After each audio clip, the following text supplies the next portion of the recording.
आपण सतत म्हणत असतो, इनफॅक्ट काही लोकांना तर ती एक वाईट सवय लागलेली असते की माझी परिस्थिती वाईट आहे, असं की माझी परिस्थिती वाईट आहे म्हणून मी हे नाही करू शकत, माझी परिस्थिती वाईट आहे म्हणून मी ते नाही करू शकत। अरे परिस्थिती कोणाचीच चांगली नसते, परिस्थितीच्या नावाखाली ना आपण फक्त कारण देत असतो, बाकी काहीच नाही। ही परिस्थिती जर बदलायची असेल ना तर मेहनत करा, अभ्यास करा, पण परिस्थितीच्या नावाखाली स्वतःला कमी लेखणं बंद करा।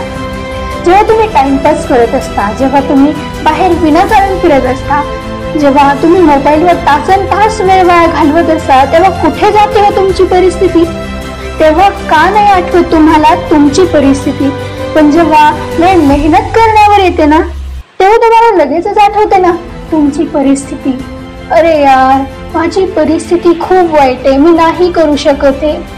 हे काही नाहीये, हे फक्त कारण आहे जे तुम्ही स्वतःला देताय आणि स्वतःलाच फसवताय।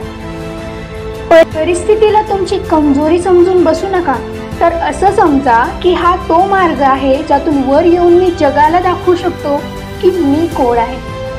त्यामुळे कठोर व्हा, कमजोर नाही। आज ना उद्या यश तुम्हाला मिळेलच, पण प्रयत्न मात्र थांबायला नको, कारण काहीही झालं तरी एक लक्षात ठेवा, लहरों से डरकर नौका पार नहीं होती, कोशिश करने वालों की कभी हार नहीं होती।